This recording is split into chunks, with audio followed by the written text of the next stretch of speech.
right, guys, welcome back to the Side Dish Podcast. I'm your host, Aaron Shin, joined as always by my co-host, Jay Lee. Hey. And today we're joined by my very special friend, Bazil Manietta. You did, you know what? Hello. I do want to talk about that specifically. It's really funny because my entire life and my entire family's life, even though my name is very clearly spelled with an A, people reading it off of paper have always said Manietti, which is hilarious that you did it. Yeah. Well, the thing is, I wrote it down in the outline, but my outline didn't upload on my phone. And so I was like, it's either Manietta or Manietta. It's some Italian sounding name. So I kind of just went for it. That's what people do. Yeah. They're just like, well, I'll get halfway through and finish it Italian. Yeah. Well, so let's go back then. Like, you are full-blooded Italian? Half Italian. Half Italian. What's the other half? Mostly like Polish. Huh. Yeah. Polish. Do your parents rep like the Italian or Polish side of your family, like culturally? All Italian. Italian. Because my mom is the Polish half, but like she, culturally just kind of didn't she didn't get along with her parents anyway, but she was like fully just. I mean, this sort of happens with Italian families anyway. I was just going to say that, yeah. Is like you just sort of either get absorbed or you don't. Even with like the Irish and Italians, I was listening to a podcast where someone was talking about their upbringing and their mom was Irish, their dad was Italian, and the mom just completely abandoned her Irish side to join the Italian clan. Yeah, I mean, it's also like the better culture to be a part of, no matter how you're splitting it. Yeah, I think literally speaking, I'd rather be Irish, but in terms of cuisine, 100% Italian. Yeah. I mean, I don't know. I would take Italy over. Well, okay, minus the whole Mussolini thing. That was kind of a rough hang. Fascism was only a few years though. It's I mean, but hey, thanks to Mussolini, my family ended up in America, so. Well, we'll start there. So your parents are immigrants. My grandparents were. So my dad my mom and dad were both the first generation of their family. Well, what state did you grow up in again? Arizona. Okay, I was going to say Nevada, but close enough. Same thing. I mean, Arizona, Nevada, New Mexico, New Mexico was also my second guess. The four corner states, they're it's just big empty deserts. Regardless, yeah. So, but then you grew up. Speaking of big empty deserts, you grew up on a farm, though. Did you guys grow food out there, or just raise cattle, or what was your guys' business?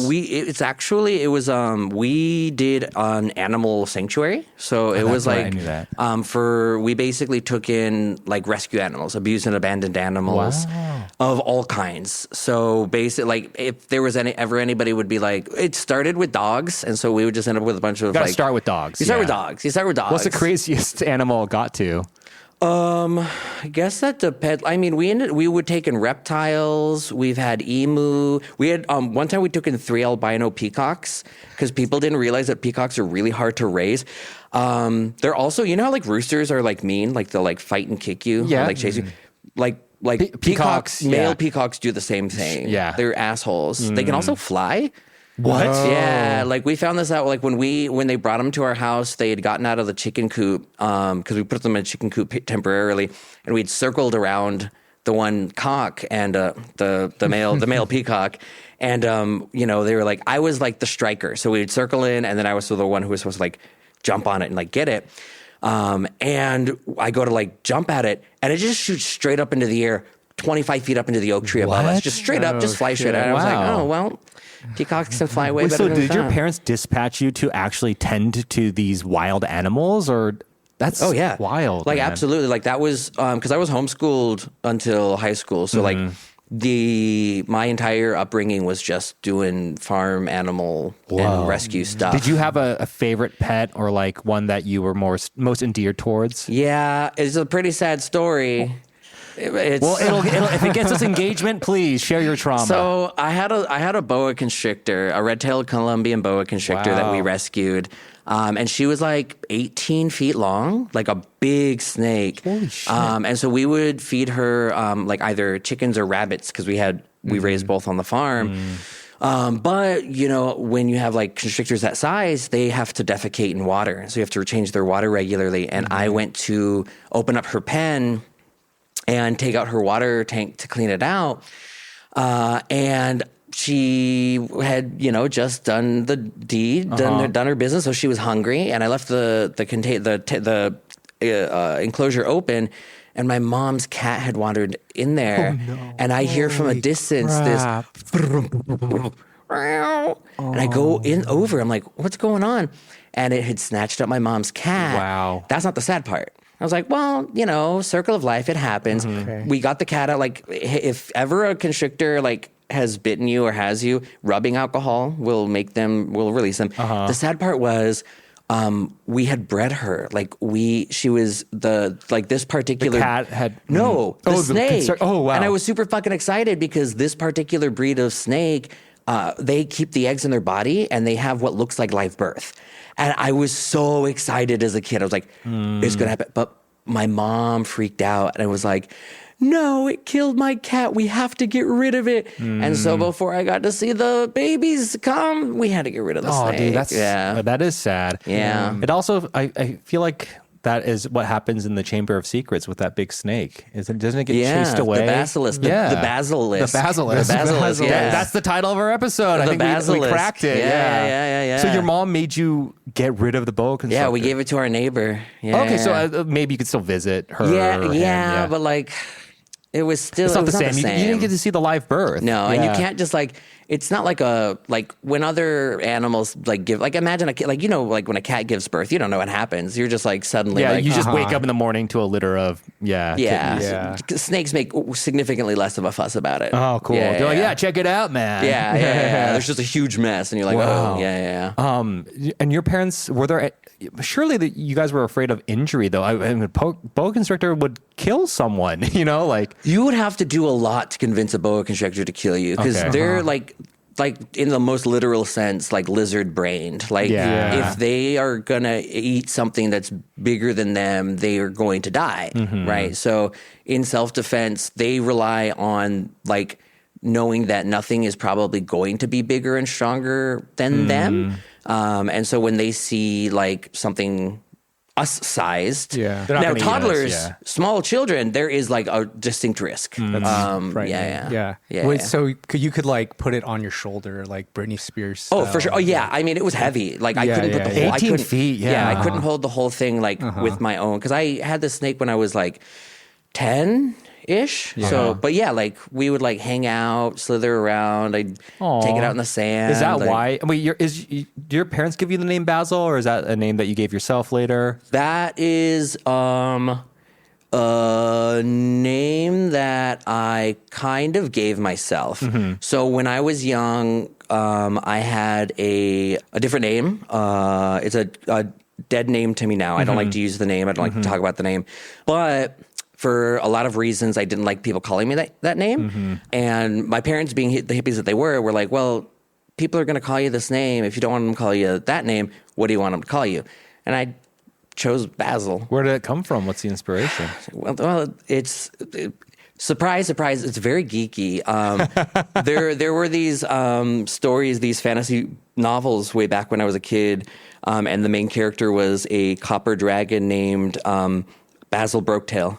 Whoa. And what series is sick? this? Yeah. I think it was called Bazil Broketail or Bazil Broketail and Friends. And Friends, yeah. And he was a bipedal dragon who wore armor and fought with swords, and he was super cool. He was super sick. Reminds me of Teen Girl Squad animations for some reason. I mean, it was along those lines, but more kind of fantasy boy coded. That's pretty sick, though. Basil's a very fitting name for you. I can't really imagine you with any other name, frankly. Yeah, I get that a lot. Yeah. I can't imagine myself with a different name either. Yeah.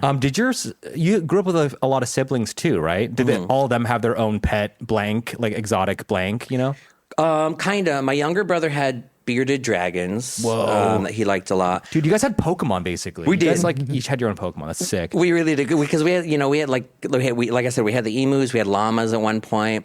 We had a pig that is the size. I'm not kidding. The size of that table over there. It's larger than this thing.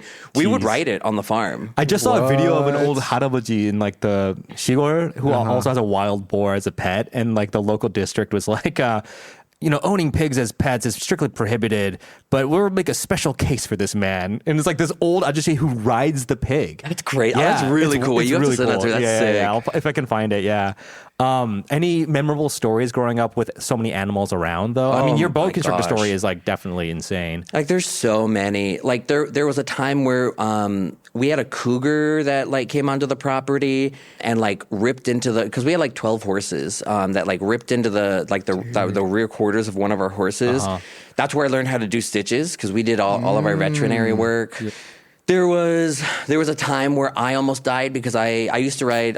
We all had like our own horse. They were all like retired race horses. So cool. So sick, dude. And so they were like super well trained. So like in the winter, I grew up riding bareback with like no tack or anything. So like my horse Martin, I would just like get on his back and be like, "Mom, I'm going out," and then I would just go out.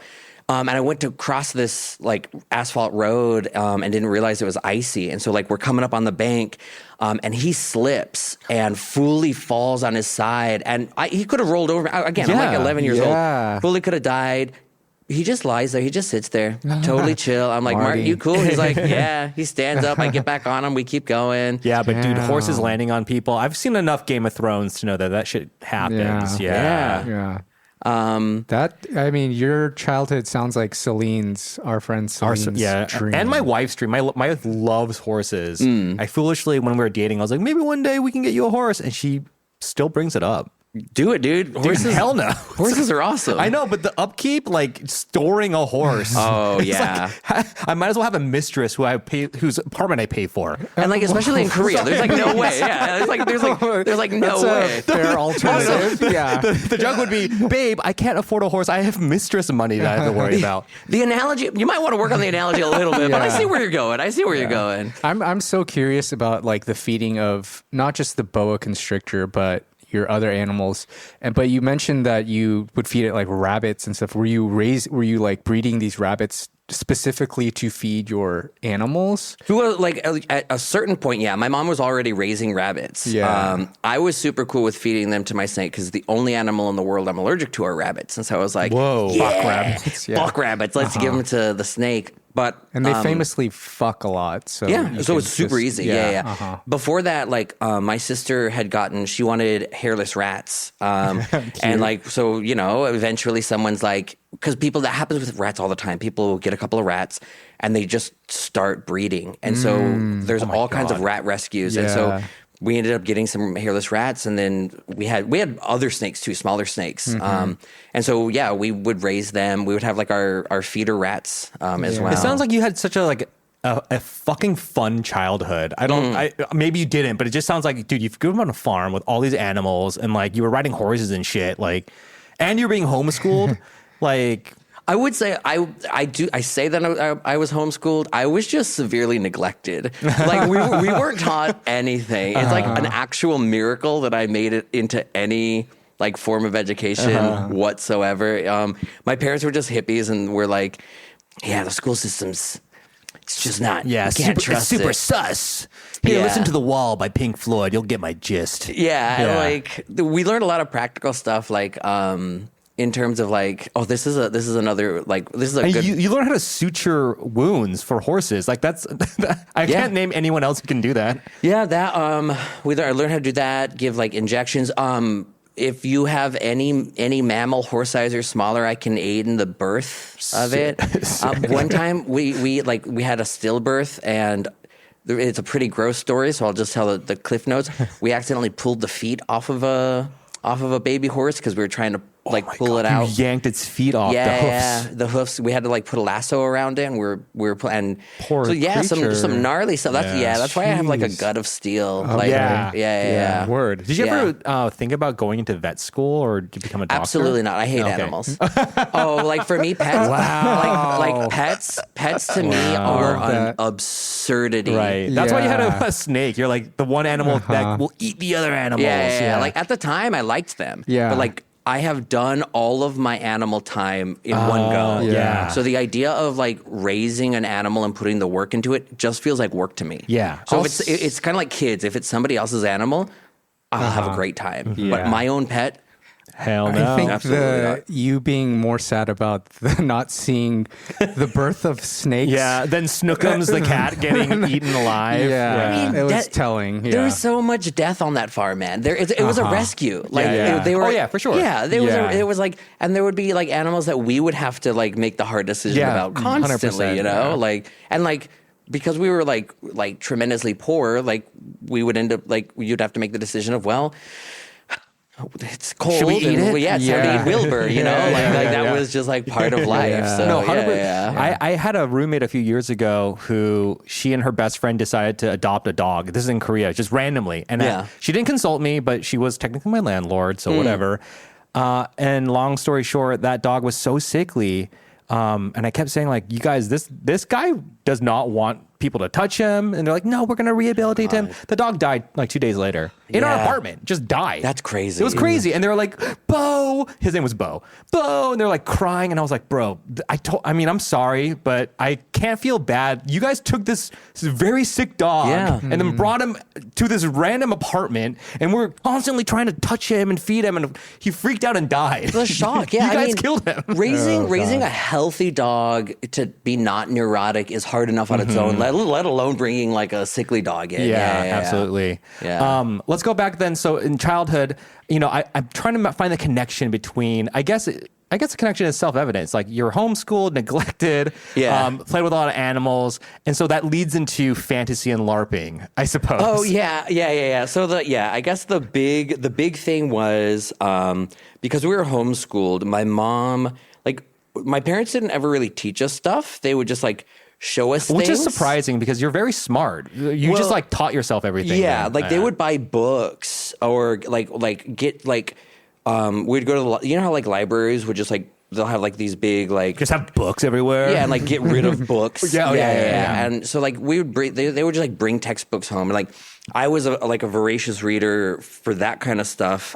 But the big thing was my mom would always be looking for like things that we could do or stuff that we could do because she was concerned about like socializing. And we lived in like literally the middle of the desert. So like me and my brother's hobby was going out and like catching and barbecuing rattlesnakes. Like literally, I've probably caught and killed 150, Wow. 200 rattlesnakes. No one got bit ever? Oh, no, I definitely got. Oh, shit. I got bit by a decapitated rattlesnake, which pissed me off. Whoa. That was stupid. But like the whole connection was my mom was looking for like stuff for us to do. And right around then, I just started getting into Dungeons and Dragons because what do? Well, so how did you see like a magazine or like, what got you into D&D? There was a guy, I wonder where he is now. His name was Barrett. Anthony Barrett. He was like a middle schooler who lived up the road, and he's the one who introduced me to Rob Zombie and Dungeons and Dragons. Yo, okay. For sure. Rob Zombie. Haven't heard that name in a while. Yeah. And so he would come over and we would listen to Rob Zombie, and he would teach me using like his player handbooks. He taught me how to play D&D. This was like 1999. Wow. And And so 1999 was such a magical year, honestly, because that's the year The Matrix came out. So I remember it super well. And Rob Zombie was featured in The Matrix. Yes, he yeah, was. yeah. And, It all connects. yeah. Not to mention Y2K. What a Yeah. Of banger. course, I That know, was I like know. such a cool time. It was a Yeah. cool time. Yeah. Yeah. So then this guy the upperclassman, we'll call him then. He was Yeah. kind of like an older brother figure to you. Yeah. It's funny because that unlocks a core memory for me when I was growing up. There was an older guy at my church that I was like really close with. But instead of D&D campaigns, we would play Yoshi's Island. But in retrospect, it was the same thing because he was basically our dungeon master. Every Sunday after service, we would follow him around the church, and he would like introduce scenarios where it'd be like, "Baby Blue Yoshi, are you going to use your ice breath to That's build a D&D, yeah. Yeah, and it would be like me and my friend Alan being like, "Yeah, we'll do ice breath." We didn't use dice, but there was definitely he was calculating some sort of probability. Sure. Like a success rate of some sort. Yes, and I mean our campaign went on for like the entire year. I remember it really well because I used to love Yoshi's Island. That's incredible, actually. Yeah. So I was like, I guess I did play D&D, but I played definitely the most like geeky Asian American version of it, I guess. I'll write a one shot of Yoshi's Island for you sometime. That'll be your D&D birthday present. Go ahead. We'll run you through that. I'm down. Yeah. So then you play your first campaign with this guy. Yeah, and so that's sort of where I picked it up. It was just like me and him and my younger brother. We started doing D&D then, and then right around then, my family was looking to move to Missouri a couple of years later because surprisingly, doing an animal sanctuary in the desert is not tenable. Because there's no grass. So all the food that the animals eat, you just had to buy and pay for. Yeah. So my parents, again, psychotic, sight unseen, buy a farm. Like a 48 acre farm in Missouri. Yeah. Never went to see the property. Never went to see the house. Sight unseen. Sight unseen. Wow. How old were you when you were uprooted then? I was 12. Mm-hmm. I was 12. Very upset about it. Like all my friends were there, that kind of thing. Mom, there's a campaign. There's a whole campaign. No, but like in retrospect, I'm like, great choice because like it was a horrible. I didn't know this, but it was a horrible place to grow up. Like there were drugs all over the place. Like my best friend's older brother, like I watched him shoot his best friend in like front of his house accidentally. Oh my gosh. Playing with a gun. Yeah. Like oh my god. Like there was just all kinds of like all like. Two of my neighbors, my best friend neighbors, like at this point had like now they've like passed from ODing. Oh my god. Their older brother is in prison. Like my younger brother who stayed like had moved back. Like he's using like it's like they made the right choice. Like I was get you out like, of there. Yeah. And so instead we moved to the highest meth producing capital per capita. Your dad's like, I have a business opportunity in Missouri, and we got to take it. But yeah, so then my mom's looking for activities for us to do, and she's like, oh, well, Bazil's into D&D, and she finds this thing called Amped Guard. And Amped Guard is the LARPing. It's this live-action role-playing organization. And basically, it's a group where once a week you get together, and they have these. Every city has a different park, and you get together with foam weapons that are made out of like either bamboo or golf clubs with like pool noodle, like fun noodle put on them, and then like snow sleds covered in camp foam for like shields, and it's and you pretend you pillage. There was like two sides of it. You had like we called them stick jockeys. They were the ones who were like into like the sport side of it, which was like speed tag. Okay. Which is like because when you get hit LARPing, you have to honor code, I guess, just to be like, all right, I'm hit, and then you're out, or how does that work? Yeah. I guess for maybe explain to listeners what LARPing is actually. LARPing is live action role playing, and so basically it's like if you imagine a Renaissance fair. Renaissance fair where you're like... But even sadder. Because you don't have the whole atmosphere. You just show up at a public park dressed like somebody from medieval times with a foam weapon and a character name. And you have a character class, like a wizard or a healer or a bard or a warrior, barbarian, monk, things like that. And you role play in character. You do battle games. There are quests.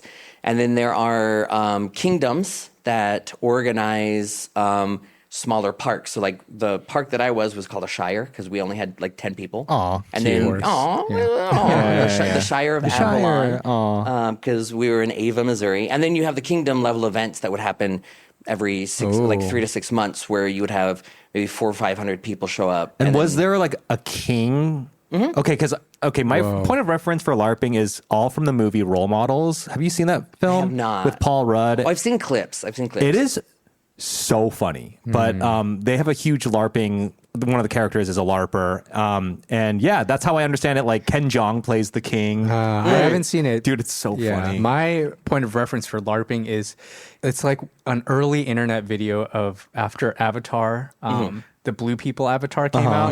There's like a a parody video of people like LARPing in a forest, and they just paint themselves like all blue. That's so fun, though. It's a funny video. And there's like all kinds, because like, Vampire the Masquerade was really big in the 90s, where people would like, and that one was really funny. I say funny like I'm like nerds teasing nerds, because their whole mechanic, instead of using like weapons, there was like a version where you would do rock, scissors, paper, but you're in like black trench coats with like vampire makeup, but you're like, all right, let's initiate combat. Rock, scissors, paper, shoot. Wait, on shoot though. This time on shoot, okay? Yeah. So then, maybe I'm misremembering, because you did a monologue at improv. So basically, listeners, the way I know Bazil is through improv. That's how I know a lot of funny people. Frankly, all the funny people I know. Sorry, Jay. But I think you shared a monologue about hiding under some was it a sleepaway camp that you were doing that time? No, this was one of those kingdom level events, and so the events would take place over a weekend. Okay, and so this was a special event. Normally, the events are just like Friday, Saturday, Sunday during the day. They're like, you might have like a special quest event like that takes a few hours, and then there's like a feast and stuff. This was a special event where Friday at like midnight the event would start, and then it wouldn't end until Sunday morning. So you were in character fighting other groups, other camps. Even when you're sleeping? Even when you're sleeping. Okay. You could be raided. You could go like light people's camps on fire. And I was like 13 or 14 at the time, which means I had unlimited energy. Yes. I never wore shoes. Because I lived on a farm. So you were in the Shire. I was in the Shire. And you had very hairy feet. And so people were, and I was like a little kid, so people did call me like the Hobbit. Mm-hmm. But I was like remarkably good at fighting. At one point, I was ranked third in the country at single short sword combat versus every adult, all of like everybody. They track that stuff? Oh yeah, dude, yeah, because that's how you get knighthoods, is by getting certain number of kills in a row. Did you get knighted? I got really close. Okay. But I never got knighted. Never got knighted. 'Tis but a hedge knight, sir. Yeah, I got squired. Yeah. I'm watching A Knight of the Seven Kingdoms. Are you watching that show yet? I love it. It's so great. I fucking love it. It's fantastic. Yes. It's totally so different from Game of Thrones, but you're still in that world. It's like, you'd love it, Baz. Yeah. It's so funny. I feel like I would. That's funny. It's really good. Oscar Isaac in it? No, but I there is a guy. There is a character who looks just like Oscar Isaac in that show. That's what it was then. Yeah. But so I'm like kind of like into Knights right now. Oh yeah, Knights is a cool thing to be into, man. Okay. Knights is a cool thing. I knew you guys would think it's cool. In the world of Westeros, any knight can knight a knight. But this is true. I guess in this LARP world, you have to achieve. You have certain, to earn it. Yeah. There'd be like 4 different paths. There are some that would be like more artistically based, and some that are combat based and service based. Nice painting. I dubbed thee a knight of the arts. Literally, like that was like a thing. It's like if you accrued a certain number of arts, like awards, you could be. It's kind of like Boy Scouts, but like more just like sort of creative and cerebral than purely, I guess, skill based. Yeah. It was like a solid community. Yeah. That sounds so. It brings to mind for me like, when we go to sleepaway church camps, I mean, this comes up so much on our podcast because that's what I grew up doing, like just going to like 4-day camping trips every like winter and summer with my church friends. But because it was like kind of safe, like you could be out at like 11 p.m. like running through the woods with your friends, and it was the most enchanting time of day for me. Like, dude, I should be in bed right now, but instead I'm like sifting through a dump yard with my friends, like looking for cool shit. Like, it just felt so mysteriously cool to me, and that feeling. I remember what that felt like. Right. I had never been able to recreate it as an adult because you lose that wonder, you know? Right. So I imagine LARPing must be like, oh, fuck yeah, dude. Like, let's just play. Let's just great. play. Yeah. And it's like, because like if you go like in the middle of the night and start rummaging around dumpsters as an adult, you're probably gonna get picked up and thrown into a cell or something. Yeah. But LARPing just lets you play. Yeah. It just lets you be creative. So then does that lead to like do you major in linguistics in college? I majored in Spanish. Okay. Yeah. Where did you go to school? Missouri State University. Missouri State. Yeah. Is that Mizzou? Is that a good old Mizzou? No, Mizzou is the University of Missouri. Okay, gotcha. So they're like the more prestigious university. And then I assume you continued D&D. Did you like lead a D&D club at that school or? No, I was much more into the LARPing at that point. So I was playing D&D just like with my friends. Like we would just like get together and just we had like in the dorms we had just had a campaign going. So I wasn't like leading as much. Are you also a gamer, Baz? I wonder. Extremely. What are your big aside from like Baldur's Gate 3 or you know like what are some surprising games that might surprise me, I guess? So that would surprise you. I was a competitive Halo player. Ooh, that does surprise me, but that's pretty dope. Like back Halo in, 1 and 2? Or? Halo, yeah, I was really big into Halo 2. So yeah, like Halo 2 was sick. Like back when like you would go to like game shops where they would like straight up just LAN network. LAN party, yeah. Totally. And that's where they would do the competitions. Oh, that's awesome. Yeah. Going back to college, sorry to derail it and go back and forth, but what were your college years like? I'm curious. Like, we're around the same age, so college is so long ago, right? I was thinking about this the other day, like, man, I would love to chop it up with my former roommate who I haven't talked to in like maybe 8 years. Just to be like, what do you remember about our years living together? Like, what are the memories that speak to you and that you retain? Because I have a few, but I'm sure he doesn't remember any of them, right? Right. But how would you characterize your college years? My college years were kind of like a stereotypical college movie. Like you live in a big house with all your friends. Yeah, it was like a 2-story house with a basement, and we had 13 people living in there. And we had 3 bedrooms, but everyone just slept in the living room. And then once a month, we would go to a liquor store, and my older brother would buy a keg, and then we would make about 20 liters of jungle juice. Yeah, and we would have make money, make money. Yeah, and we would pay about a third to half of our rent and utilities selling a cup. We would sell $5 cups. And then later we got like a 4.5 foot hookah, and we would do $2 all you can smokes. There. For our Halloween parties, we'd have like 300 or 400 people show up. What? Damn. Because we were in an old frat house. Okay. And so we were at the end of frat lane. Oh, cool. And so like all we'd have to do is be loud, and the frat all people the traffic would just come. They would just come in. Like so like people would just show up. And so we were doing that, and if you tap it, they will come. Speaking about a keg, literally like and just getting blasted on the weirdest ditch weed that like is possible. Like it was just extremely college. I was super studious. Like nice. Graduated like this is also, I'm gonna embarrass my sister. You know, like magna cum laude. My sister came to my graduation, and she leans over to my uncle and says, "You know, there's a lot of people in this cum laude family." As they're announcing the people, they say you know their name, and they go magna cum laude, cum laude. And my sister fully thought that was somebody's family name. I see. And then are you Mr. Cum Laude? Yeah. So you graduated magna? Magna cum laude. Wow. Yeah. Dude, also very funny you bring that up. I had to get my old transcripts for my son's birth certificate stuff. Yeah. And I remember I was cum laude, and for an English major at BU, like that meant that I averaged an A- in all my upper levels, which is pretty hard. But I was looking at my transcript thinking like, you were an A- student, like you did okay. I had so many straight up B's that I was like, I had a lot of A's, but I had so many B's. I was like hanging out. Yeah. I was like, what the fuck, dude? Like I totally forgot that I like straight up just got a B- in the history of war. I like blanked out of, I like totally forgot that I did that. You know? Yeah. So I mean, there were full on. Yeah, when I was looking at my transcripts last, there were like full on classes that I was like, oh yeah, I did take that class. Yeah. Like coming from like, you know, a farm and then moving to Missouri, and then like where you just like, oh, I really want to carve out like time to be academic or. Oh, well, 1,000,000%. But I didn't think of it as like being academic because I didn't know what any of it meant. Like testing and homework. And like I was so lost in high school. The only reason I went to high school is because I went to the high school and enrolled myself. You like walked over? Yeah, like I went no shoes there. on? Yeah. Like I had like my flip-flops and shit, and it was like November or December, and I was like, hi, can I go to school? And they're like, where are your parents?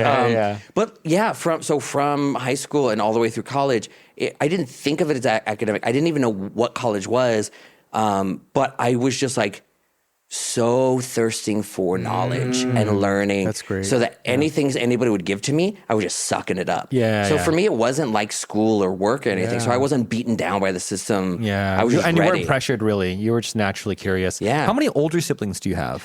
I have 2 older sisters and 2 older brothers. And then 1 younger brother. Wow. Yeah. Big family. Big family. Yeah. But a lot of them are adopted. Yes. The 2 older brothers and 1 of the older sisters are adopted. Okay, gotcha. Yeah. Well, how old were you when, I guess if they were older than you, did your parents adopt them before you were born? No, they came into our family when I was like 11, 12. Oh, was that trippy for you? No, because like as part of like the rescue, we're always taking people into our home too. So people who are just like having a hard time, whether my parents' family or my parents' friends, or just like somebody that like my parents' friends, they just be like, hey, can you legally adopt Tyler? Yeah. Or like they would just like, or like one of my brothers, actually both of my brothers, it was like we were going to school together, and I was like, Mom, can blah blah blah blah. I don't want to say their names, but can blah blah blah blah. Can they come stay the night? And then they would just like come and stay the night. And then never leave. Then just kept staying the night. Oh, wow. Wait, that's so much fun. Really nice. Yeah, it was great. Awesome. It was amazing. And I like amongst my family members, like I'm estranged from my parents. Like I haven't spoken to them in like 10 years. But my one adopted brother is like my best friend. Like we're still the closest. We went to high school together. We went to college together. Like great time. Damn. Yeah. Does he still live in Missouri? No, actually, when I came here as a student, he followed me, and he did a semester at Yonsei doing classes in English. Oh, no way. And then he came back and started teaching here while I was doing my master's back in Colorado. And then when I came back, he moved to Taipei. And so he's in Taipei now teaching English. Nice. Yeah. That's a good segue then into like what brought you to Korea? Like, did you come here straight out of college? What year was that? Yeah, that was first time I came here was 2008. Because that year before that, I was studying in Spain for like my like exchange program, and my best friend there was from Korea, but she couldn't speak Spanish for shit. And so, but she could speak English, and so I was helping her out a lot. And so when each of us like went back to our own homes, her family was like, as a thank you, we'd love to invite you out to Korea. If you pay for a plane ticket, you can stay at our place. We'll take care of you. And I was like, fucking yeah. That sounds awesome. And so I came out and I stayed for a month, and it was a blast. And I just immediately fell in love with the city and the food, and the language got its hooks in me so hard. So Bazil's really good at Korean. A little bit good. But you're a linguistics professor, you so you gotta. And so that's basically what happened. Was like I came back in 2010 to study Korean, and so the place that I work at now is the place that I went to school. Got it. And so I took like 6 months of classes there, worked at a bartender for a couple of Americans who couldn't speak Korean. And they saw me in there speaking Korean. They're like, do you want to be our fixer? And they hired me to basically be their bilingual bartender. Wait, which bar? Oh, it's closed out. It was in the neighborhood of the university I lived in. Gotcha. Because my university has like a ton of like foreign faculty and international students.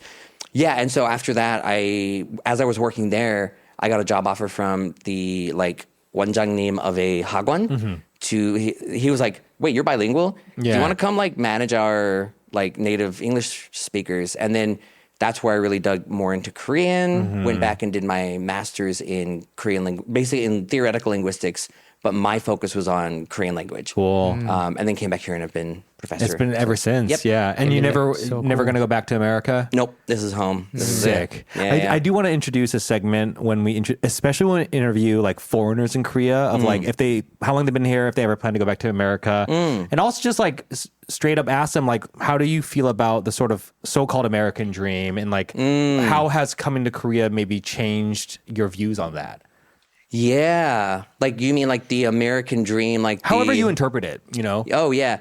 Oh, well, again, having grown up with like the hippie parents, the American dream has always been a farce in my family. Like we've never believed in the American dream as like the traditional construct of anybody can work white their way picket up. fence type. Yeah, it's not. No, your, like that's your never been style. possible. Yeah. Like for generations, my family has never been able to work their way out of poverty. So that's not. That's the American nightmare. Yeah. So, I mean, that's a good answer because I think it really illustrates that for a lot of people, the American dream was never really attainable. Like the myth of hard work, industriousness equals opportunity, whatever. Yeah. But I'm also not. I also don't go out of my way to like smash other people's motivations. I mean, but if you ask me to my face, yeah. No, I think about this.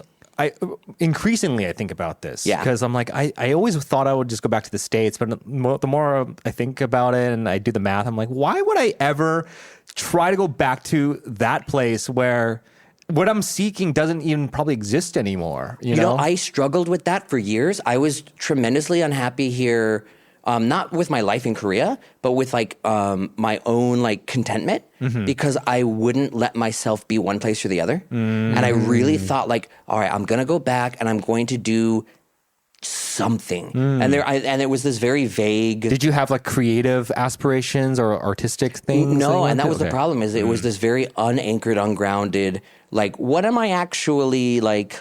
What's my calling? Yeah, well, what is this? What is this that's pulling me back when like, everything I have is here. Yeah. Everything that makes me happy is here. I have my family and my friends back there, but you know, physical mobility is affordable and easy. So like when I released that and was like, wait, this is home. Yeah, Korea is like the American reality. You know, it's like, but it's really great out here. That's like really that's what I'm trying to great. tell all of my friends in America. I'm like, you should come to Korea because your quality of life is going to go way up. Yeah, that's interesting because I haven't had that thought in a while, but for the first 4 years of me living here, there was like a couple months of the year where I would just be like, what am I doing here? When am I going to go back? And then just have this like existential crisis and like go into like a deep despair. I totally get that. But then it's like, just pick a place or I don't know. Yeah. It's kind of like Contentment is like where you make it, where you plant your roots, and I mean, maybe I'm also justifying it, right? To be like, well, I'm here and like my life is great.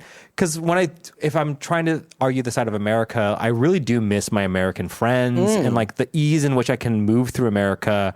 It's just, I don't know if easy is the right word. It's just so familiar, right? Yeah. Right. And I know how to do those rituals and these social graces with way more fluency than in Korea. I always feel really clumsy in Korea.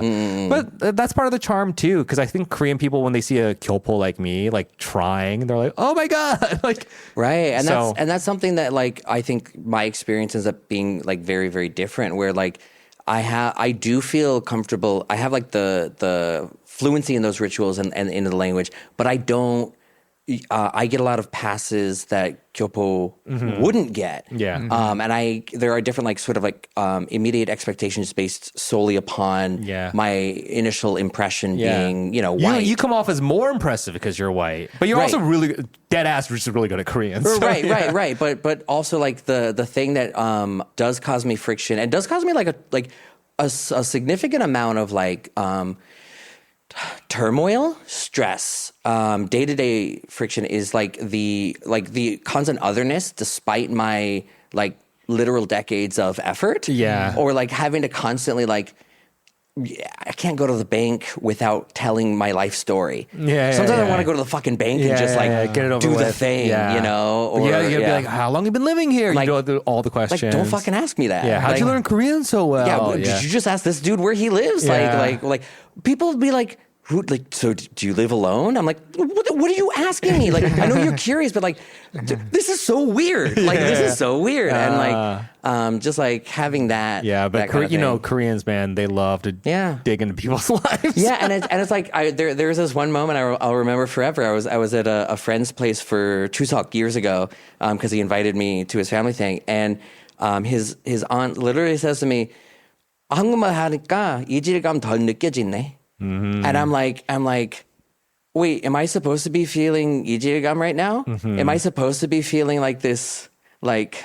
I don't know what that means. 이질감 is like 이질감 is like is like difference, like foreignness. Oh, I see. Like that. I see. Like 이질 is like you like two things being different. Yeah. That you and I are different, Difference, yeah, and then yeah. come being that feeling. Right. So she says this to my face, and I'm like, wait, were we supposed to be feeling some sort of disconnect or distance between us? Because I was having a great time. Right. She was articulating her surprise that you guys were having a great time. Exactly. Whereas you're like, Yeah. why are you surprised? Yeah. And it's just Yeah. something that like there's those little frictions. That's also that, that's also such a Korean thing to say. Koreans Yeah. are so like, oh, I'm gonna just say this because that's gonna make us closer. You know what I Right. mean? But I think for the English ear, it can feel a little bit rude or out of Right. That's really interesting because I think that Korean language and culture is very passive. Yeah. And a lot of times passive aggressive, and it pisses me Yeah. off. Yeah. But a lot of the times Koreans are very just like So cheeked up. upfront Yeah. and just like sometimes rude. Yeah. They may not mean it. Sure. But yeah. And that's kind of what happened there. Has that gotten better for you though over time? Or I mean, maybe not the bank stuff, right? But in your circuit of and your daily rituals of going to work or going to the grocery store and stuff like that, you feel connected with your community? Oh, sure. I mean, like I have like places where I'm like a regular now. It's much better. Like when I came to Korea in 2010, even in Seoul, it was still like not just kids but adults would say, "Oh, 외국인이다" on the street. So like general things have improved. Yeah. The biggest change is like I've come up with better coping mechanisms. So like especially when like I'm out at like Southside or like at a bar or something, and like somebody just like sees me hanging out and like speaking Korean with somebody or whatever, and they come up and they say in English, "Well, where are you from?" Now I just say I'm from Korea. And it just gets them riled. They're like, "No, where are you from?" I'm like, Dude, whoa! You took like- you took the age-old microaggression and then reversed it. yeah. And so I just kind of like make it into my own like little bullshit. I mean game, that, and as you know? should, because that question that's a very interesting. Like, they don't go up to Korean people and say who are speaking Korean. of course not. You know what though? Like I remember when I first moved here, I met Chris, our good friend Chris. Yeah. And my understanding was that he was born and raised here, like essentially, but his English was completely perfect without any accent. And even Korean Americans in America have an accent sometimes. Right. And I was fascinated. I was like, How is your English so good? I said those words. I said those you words. said those magical like Right. curse Yeah. incantation. But These plus, words like, that I received like many times. in your defense, also his like cultural like competence too. Like it's because it's not just knowing. It Chris was, like loves actual, the Chicago Bulls. You're like, Yeah, yeah. did you Yeah, grow yeah. up in But the yeah, Midwest? no, but you But I was like- saying like the words. Yeah. I found with Celine too. I was just like, how Your is first time meeting how is your third pronunciation culture kids. so good? So Like, on it. Yeah, that's so funny. That's so funny. So Wow. I mean, I kind of get it. Yeah. On the other side of what you're receiving. Totally. So, but And I get it. And I I don't hold it against anyone anymore. I'm just like 16 years later, I'm just like, you can do your thing. I'm just going to do mine now. 16 years. It's just is like a so long time. Crazy. It's just like a long time. Wait, Baz, you know? I thought you were, aren't you 89? Are you Yeah. younger? Yeah, so I you're just 1 came- year younger than us. Did you Yeah. graduate early or you came straight? I graduated high school and college a year early. Okay, each. got it. Yeah, I see. yeah. Nice. Yeah. so 2006. Yeah. Class of 2006. Yeah, so are you he's- guys he- 2006? Yeah, we're 2006. Yeah. Oh, 06. Oh, 06. Our 20-year reunion's coming up soon. Not ours. We didn't go to high school yeah. together. But mine is. Ooh. I'm You not gonna going to go. Ooh. You heard it here first on a side dish exclusive. I can't go. I was my high school class president. No Yeah. way. Well, because I was a freak. I had hair down to my like ass. What? Yeah. Oh, I had long hair my whole life. When did you go shaving? When did this happen? I was the department head of my department in my university when COVID happened, and the stress made it fall out like that. You can ask Hazel, my partner. It was like day and night. Oh my god! It was like so you had long hair. yeah. Oh my Yeah, god! very bro. long hair. Yeah. I'll show you Christ. pictures. Hey man, we have hair transplant specialists and all this. Oh, I don't stuff. care anymore. Oh, it's so much better. Oh, it's so easy. I mean, you rock it really well. Yeah, well, thank you. good, yeah. I appreciate it. I'm just lucky that I have an okay shaped head. You do. Yeah. Let's shift gears a little bit. So you run. I don't know who started getting the van. Is it your brainchild with someone else? It or? was, so the way it started was, couple years ago, I was cast in the Soul Shakespeare production of Romeo and Juliet. Yes, and yes. for some personal reasons, I ended up having to drop out very early in the production. But I really wanted to be doing something that was creative on stage or stage related that wasn't improv. And so I got together two of my very good friends, Lana Wright and Jess Batul, which I don't know if you guys know Lana and Jess. I don't think I do.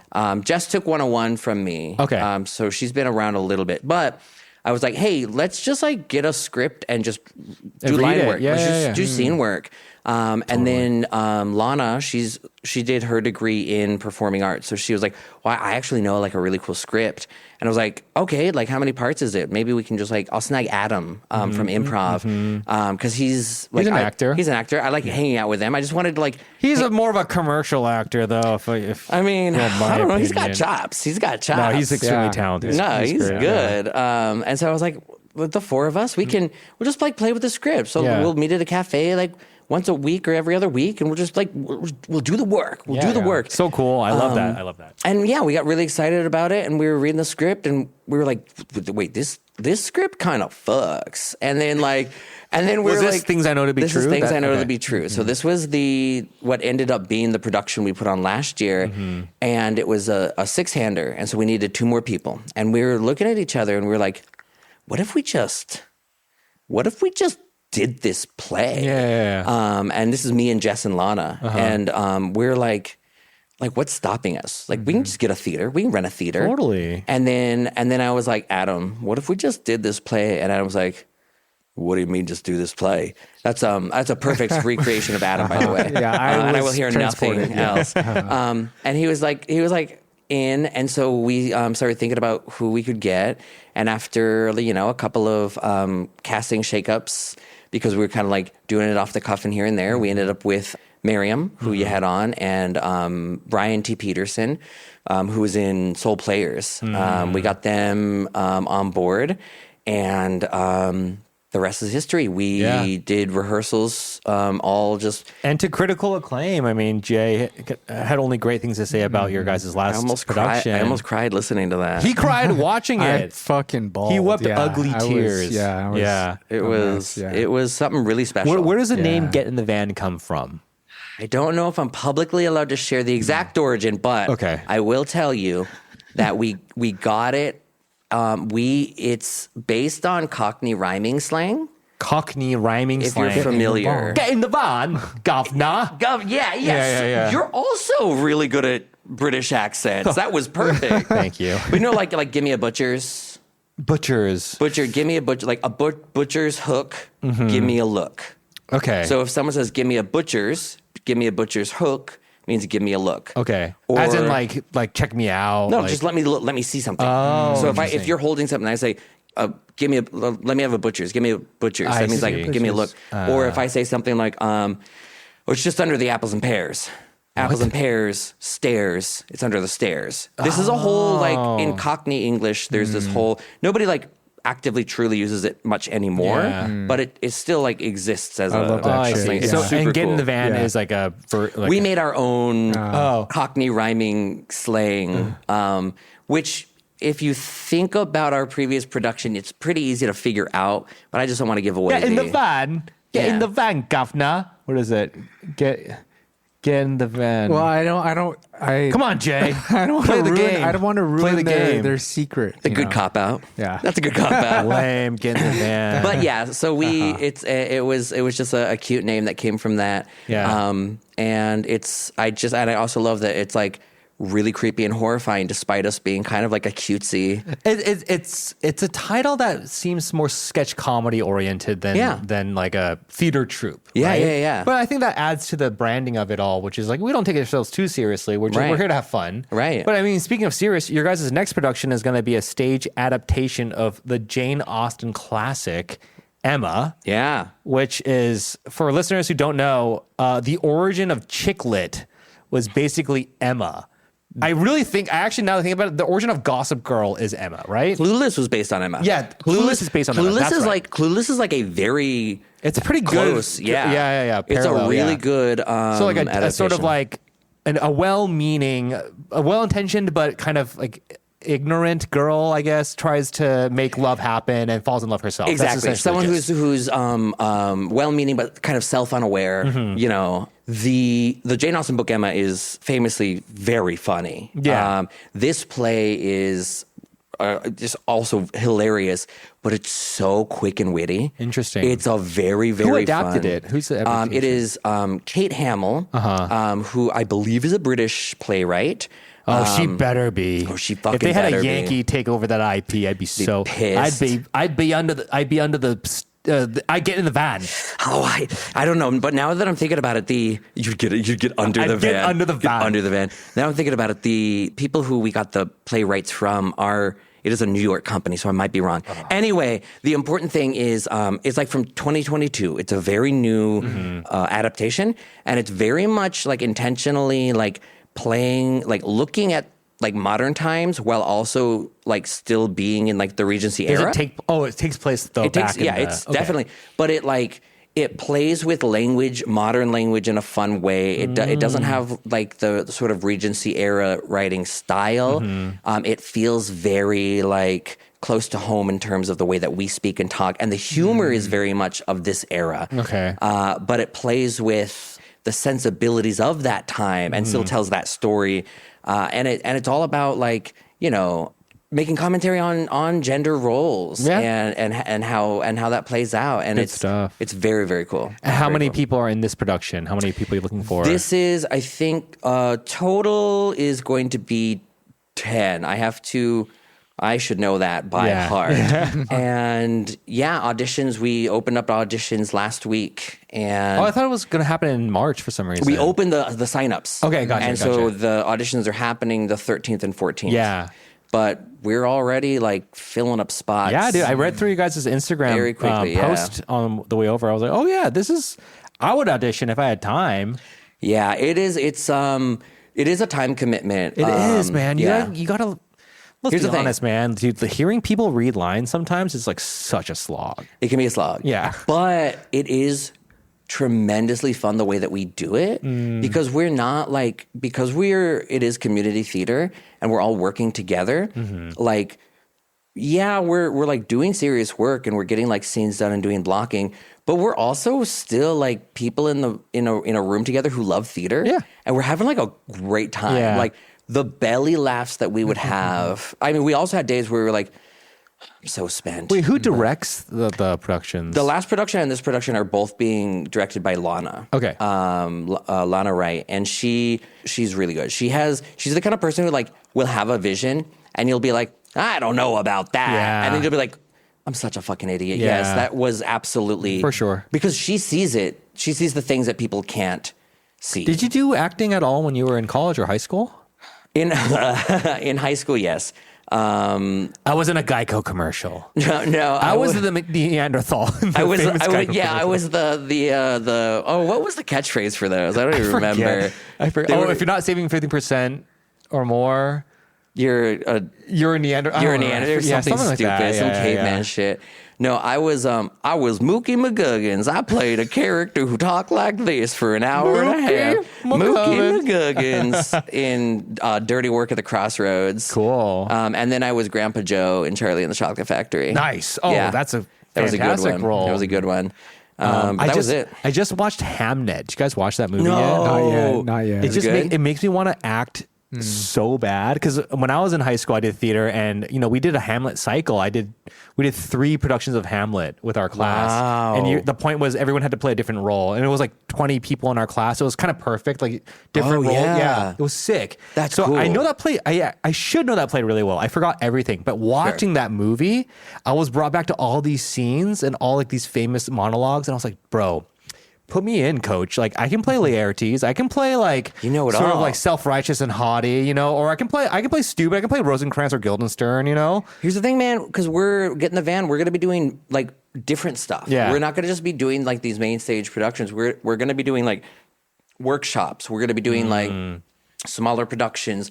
We're thinking about doing things that are like would be like a double feature where we have like 2 smaller productions that are happening the same weekend, so that there's like because our whole goal is to get more people on the stage and watching the stage. Yeah. And so we know that not everybody can commit to a full production, but people who like want to act. Yeah. You know, like they'll put, if you want to be on stage, you're going to like do your best to make the production good. Yeah. Because Mary was telling us, you guys only did 3 shows of your last one. That's like so little. I know. You know, I'm like, I know. you have to have 2 weekends at least. I know. At least 2 weekends, you know? We didn't know people were going to like it. Yeah. We had no idea. So for Emma, do you guys plan on doing... We're doing 2 weekends. We're doing 4 shows. Yeah. Okay. Yeah. So we have that planned out much more. When can we expect you guys to put on the actual production? So if the rehearsals are starting maybe end of March... Yeah. Like maybe by May? This is June? we're going to be the first 2 weekends of July. July. Okay. Yeah. You guys need a lot of time to prepare, huh? If you put me in a play, next day, I'm Next ready. day you're ready. You got it all memorized. You're off. What book? I'm looking at my what hand. book? the Yeah, whole you're time. like. We just because we are sort of relegated to just doing weekend rehearsals. Yeah, We don't totally. want to like push any. And again, we also are. Because we're open to working with people of any experience level, Mm-hmm. we also don't want to push people who, want to have or need more time to sort of get into that. For sure. First 2 weekends of July. Okay, well, you guys heard it here. Not here first, but we're plugging. We're plugging Emma, the new production by Again the Van. We appreciate the love. I really would love if someone came to your audition being like, I heard about this on the Side Dish podcast. Oh my God, I'll cast them. If you say you came here Use from the promo code Side Dish and you'll get the role. get the cast. You'll get cast immediately. Yeah. Oh my God, if the other 2 Get in the Van board members hear me say that, I will be kicked off the board. That's it. Sorry, Lana. Sorry, Lana. Jess, my bad. bad. Yeah. Okay, this is a good time for us to pivot then. Okay, so Bazil brought a special segment in honor of his D&Ding and RPGing. So without further ado, Bazil, please explain. Okay, we're gonna do a super fast character creation. You're semi-familiar with like fantasy tropes. A little bit. You're watching. You're into I'm Knights. watching Night of the Seven Kingdoms. Yeah. I'm there. So we're gonna make some characters real fast. Based on like any kind of like media or whatever. Like what kind of character do you see yourself playing? Do you want to be like that sneaky, roguish, thiefy kind of thing? Do you want to be somebody who's good at talking your way into situations? Do you want to have somebody who's like an animal companion? I think I'd have the gift of gab. I think my character would be maybe a sort of rogue person, maybe like a sleight of hand, a pickpocket. I think I want to be a pickpocket. Yeah, pickpocket, but you've got kind of a silver tongue to Yes, you. yeah. Perfect. Does your character have a name? Yeah, his name's his name's Mac the Knife. Mac after the the famous Knife. jazz song. Yeah, Mac the Knife from the famous jazz song, Yes. which also exists canon in world. How about you? Any character you would like to play? I see a grumpy, cantankerous old man who is just so weathered and sick of everything, sick of the world. Oh, I love that. I think it's maybe a little too close to home, but Okay. But what perfect, class perfect. is he? What is he? Or like? what is he good at doing? Yeah. And we can go from there.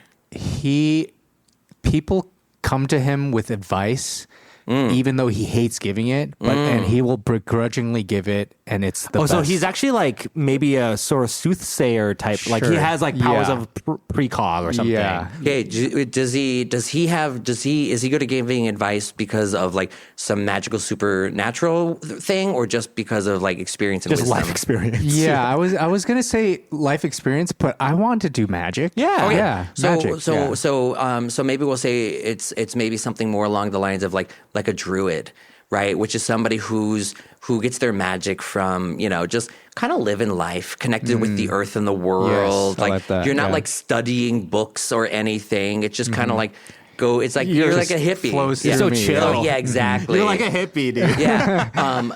But it's like people. But you're also like druids are classically very wise. People, even if you don't like it, people know that like they come to you for answers, kind of thing. Cool. Okay. How do you two know each other? I went to him for advice. Perfect. So you went to him for advice.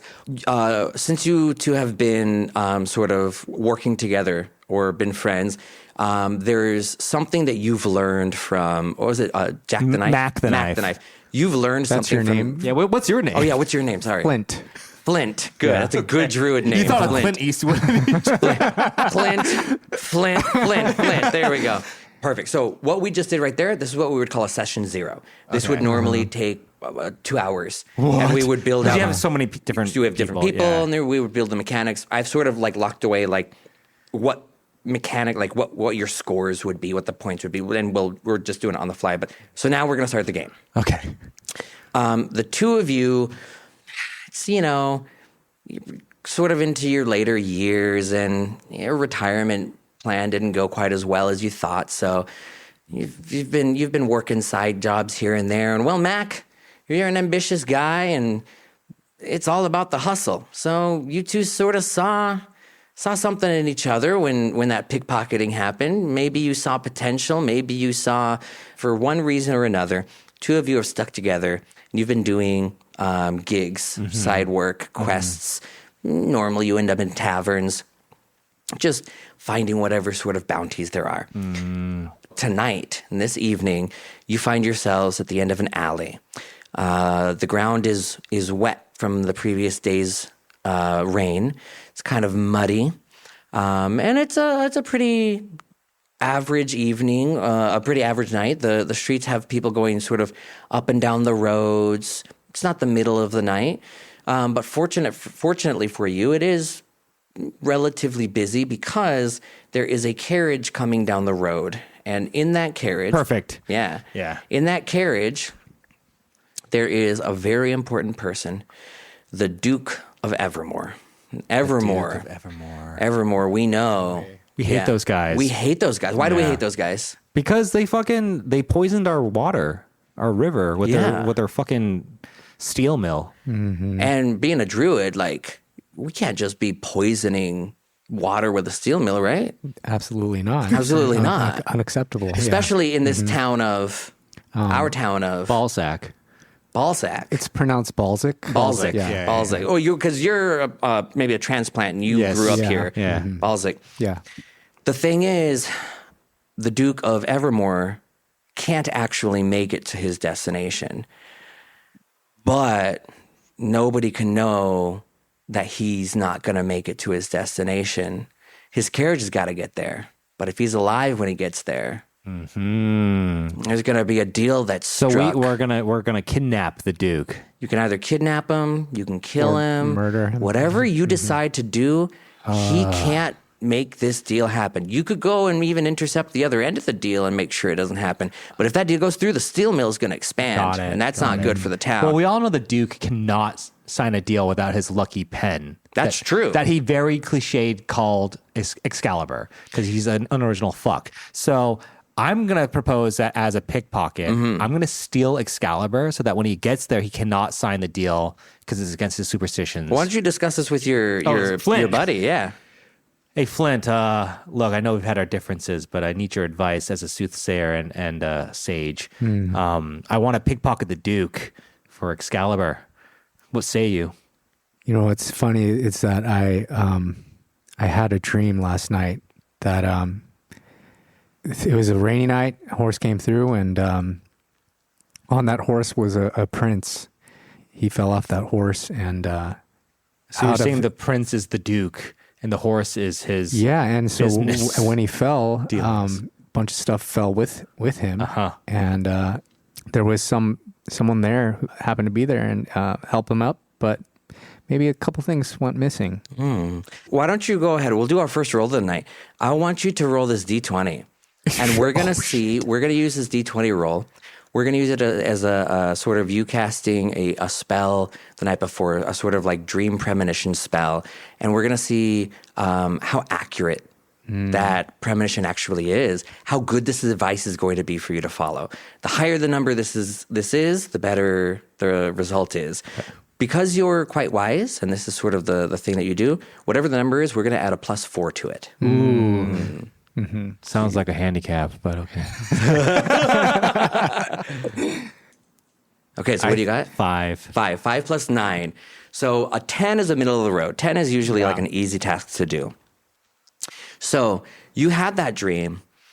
The more that you think about it, you feel like, yeah, you could follow this plan of him falling off the horse and somebody going to help him up. But you're not very confident that this would be maybe the singular best course of action. You feel like maybe you want a backup plan or maybe even a different course of action. You're feeling like because you had this dream that this, if you follow this course of action, something will go awry. So you've had this ability to sort of predict this. Yeah. Okay, so to help Flint with his lack of confidence in his plan, I'm going to pickpocket an 8-ball of cocaine from a hedge fund bro that just walked into the tavern. Cool.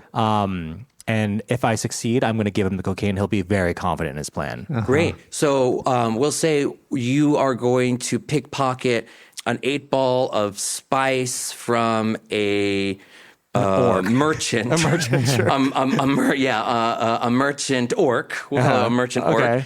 Well, is your pickpocketing style just like, is it like a bump and run? It's always a bump and run. Always a bump and run. Always. Cool. Give us a roll. Fitting for a bag of cocaine. Now, there are certain skills that like rogues are really good at being super good at one particular or two particular skills. I'm gonna in this little playthrough, I'm gonna give you only 2 things that you can be extremely good at. Okay. Do you want one of them to be pickpocketing? No. Okay. Then you're gonna get a +4 on this one. Okay. Okay. 7. That's That's 11. Oh, so 11. Not So that's bad. So what I'm going to do is I'm going to do what's called an opposed roll. Okay. I'm going to roll the orc's perception. The orc is... I have a feeling it's going to be like a 15. But the orc's already rolling on spice. So it's going to be it's going to be a -1. Okay. So it's just got to be less than 11. 11 minus 1, yes. which is a 10. Let's go. Which means you go in and you do... And I say this. Oh, do you mind if I reach over and, I'm so sorry, sir. And I got the spice. Yeah. So you've got your 8-ball of spice. You've got about 5 minutes before the carriage comes rolling by. I give the spice to Flint. And now, Flint, how do you feel about your premonition? Let's do what's called a constitution check. Constitution is your body's ability to deal with physically resisting or handling things like running, holding your breath, poisons, foreign substances. So the higher it is, the better you're going to handle this high. And if it's really low, you're going to throw up. 10. 10. Cool. That's right middle of the road. It gives you exactly the high you want. You're just like right there. You're like, okay. Yeah. Well, what like when Flint gets a little coked up, what's Flint like? You know, I didn't have a good feeling about the dream. And my backup plan, which I think was originally my plan, is murder. Oh, okay. So, Okay. I think that's the direction. Damn, you are Perfect. coked up, Yeah. Flint. That's perfect. let's- Cool. You want to murder the Duke? Be quiet. Don't, Sorry. Yeah. You want to unalive the Duke? The algo speech from Mac. So, as a druid, you have the ability to, you're in touch with nature. You're also in touch with animals. Of course. You also have the ability to turn into animals if you want to. You can talk to animals and use all kinds of nature power. You've got roguey shit. Yes. You're fast. You can hide. You can sneak. You've got the carriage coming down the way. Is there anything you want to do to prepare? Ooh, I want to, Turn me into an animal. but I'm not magic. I can't turn you into You an can just animal. turn into Just one. tell me. Okay, Yeah. I want him to turn into Punch the Monkey that went viral on social media. Yeah. And I want him to be sitting in the middle of the road, blocking the cart's path. Cool. Okay, yeah. Cool. So you turn into Punch the Monkey. And I'm on coke. So, Yeah, you're like coked up Punch the Monkey. And when Punch the Monkey is on coke, he goes ape shit. He goes like literal and figurative. Yes. Literal Yes. and Yeah. okay. So we've got the Punch the Monkey honey pot set up in the middle of the road. So here's what's going to happen.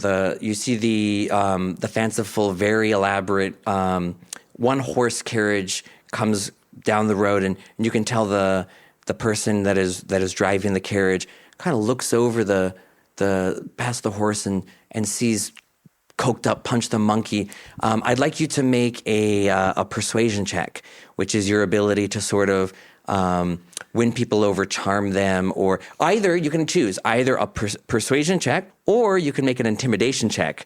I want to go persuasion. Okay, Yeah. let's see it. And with your coke, and you're a monkey, you're going to get a +6 on this. Oh, yeah. Yeah. Yeah. 11. 20. Oh, yeah. 14 plus 20? Yeah. 20 is a very high roll. That's a really Is that solid the roll. highest? Oh, no, because if you got a 20 plus that 6, you I get see, up I to see. 26. I see. But like 20 is a very difficult, Yeah. like, that's achieving a difficult task. Cool. So what does it look like? What is like your charm? What is your appeal to? Well, first, I am intimidating the shit out of him. I'm freaking out. You're freak, sure. I'm freaking out. But then I'm basically like convincing him to go into the bar.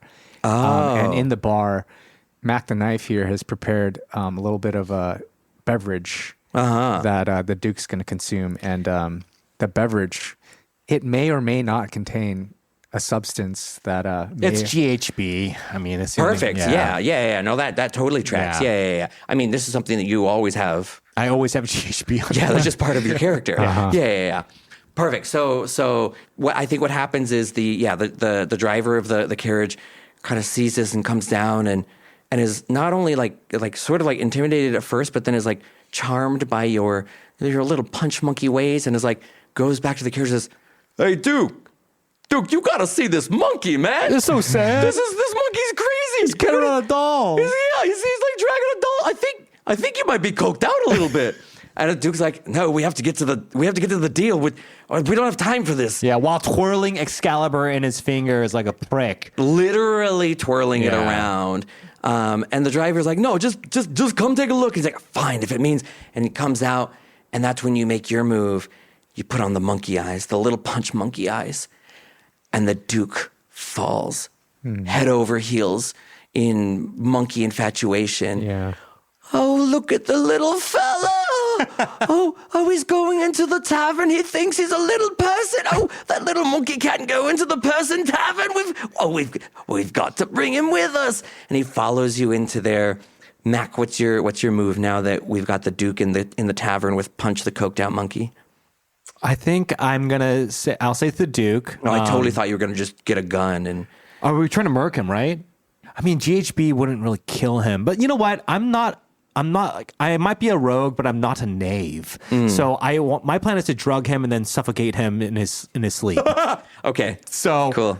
I'm going to persuade him. I'm going to say we are doing a special punch special where you can have a buy one, get one free shot and a punch. And so I'm going to offer it to him. And I guess I'll roll for his susceptibility to my deal, maybe? Yeah, well, this would be a deception check. Okay. So you're going to go ahead and roll. Would you like deception to be one of the things that you're super, super good at, or are you still saving those? I'm saving them. Okay. I want the two things I'm good at to be improv. Perfect. And podcast. And you know what? We will let improv be this because you did just see punch. You're like punch a monkey, Duke. Got it. Shot and a punch and or something. Yeah. So you're gonna have a +8 on this. Okay, +8. Let's go, dude. 17. +8. So you're for a total 25. of 25. That's very high. That's like the next category up. Duke is dead asleep. Yeah, he does the shot and he's like out, and the driver's like, "This is. I mean, I'm getting paid by the hour. wait, can I have one of those too then?" Like, so I give one to the driver. out, fully out. They're just like at the table, heads down. Horse is just out there in the carriage. He's got Excalibur that he was twiddling around. He keeps it in his lapel pocket thingy. The world is your oyster. What's your plan? Well, you'll have to tune into the next episode for that because we have to call this one. Perfect. So on the next episode of Mac and Flint, you'll see what happens to the Duke, the pen, the monkey, and good old Flint. Cool. Basil, thank you so much for being on the podcast. Thank you so much. That was a Much lot of appreciated. fun. I appreciate Thank you guys y'all. for tuning into this episode. It was a long one, but I mean, a lot of comedy, a lot of talking. And we'll catch you guys in the next episode. Thanks. See ya. Bye.